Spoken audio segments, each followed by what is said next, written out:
Chapitre 1, l'étranglement budgétaire. Pour la première fois de son histoire, Radio France, la radio de service public avec toutes ses antennes. France Info, le réflexe info.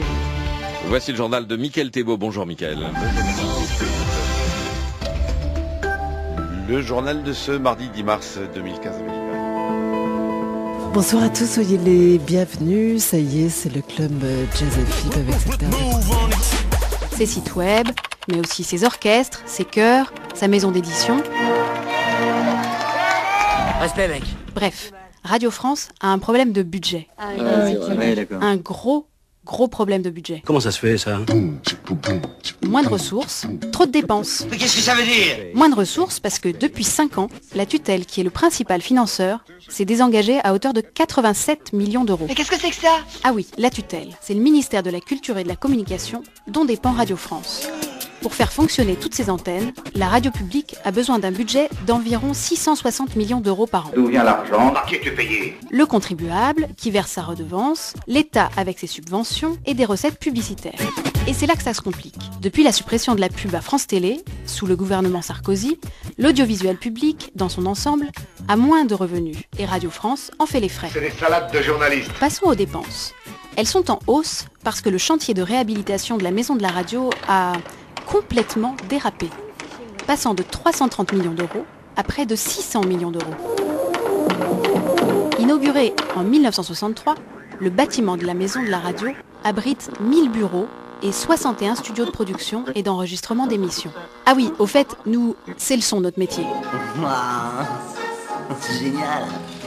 50 ans après sa création, la Maison Ronde est un peu défraîchie et surtout amiantée. Il faut donc la remettre aux normes. C'est le début d'un énorme chantier. Un chantier qui devient de plus en plus pharaonique. Chaque PDG voulant y mettre sa patte sans forcément contrôler les dépenses. Oh, quel changement! Quel changement! Quel beau bureau! Oh! Le pire, c'est que ces travaux ne sont pas toujours bien faits. Malfaçon des salles de concert, pourtant très coûteuses, des studios et même de la cantine qui obligent à refaire des travaux pour pouvoir enfin les réutiliser. Et pendant ce temps-là, les équipes déménagent à tour de rôle jusqu'à 4 fois d'affilée. Et il faut les reloger à l'extérieur, ce qui coûte un bras. Mon enquête vient enfin d'aboutir à une conclusion stupéfiante. Bref, à l'automne 2014, la coupe est pleine et les caisses sont vides. La direction de Radio France annonce un plan d'économie de 50 millions d'euros sur 5 ans. Et c'est inédit, avec un déficit budgétaire de 21 millions d'euros en 2015. Les salariés sont mis devant le fait accompli. Il va encore falloir faire des efforts pour être plus productifs. Régime spartiate. Mais non, c'est Byzance. Oh, Byzance. Avec la perspective d'un plan social, plan de départ ou non-remplacement des départs en retraite. Et tout ça n'empêche pas le nouveau PDG d'avoir des ambitions démesurées, faire de la Maison de la Radio un lieu culturel ouvert au public, un monument de Paris, avec une galerie commerciale et tout et tout. C'est super beau. Je te le prêterai si tu veux. Bah ouais, et en région c'est encore plus fort, de nouvelles antennes avec toujours moins de moyens. Cette année, nous avons le bébé Schtroumpf.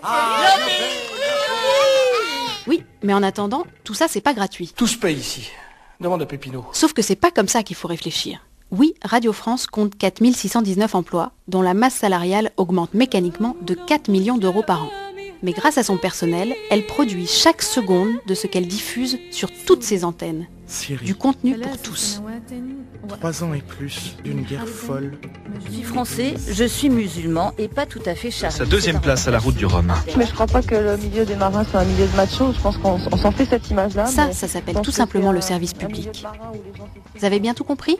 Eh bien la prochaine fois, on vous explique comment Radio France va accoucher de la radio du futur. Ah, qu'est-ce qu'il y a encore?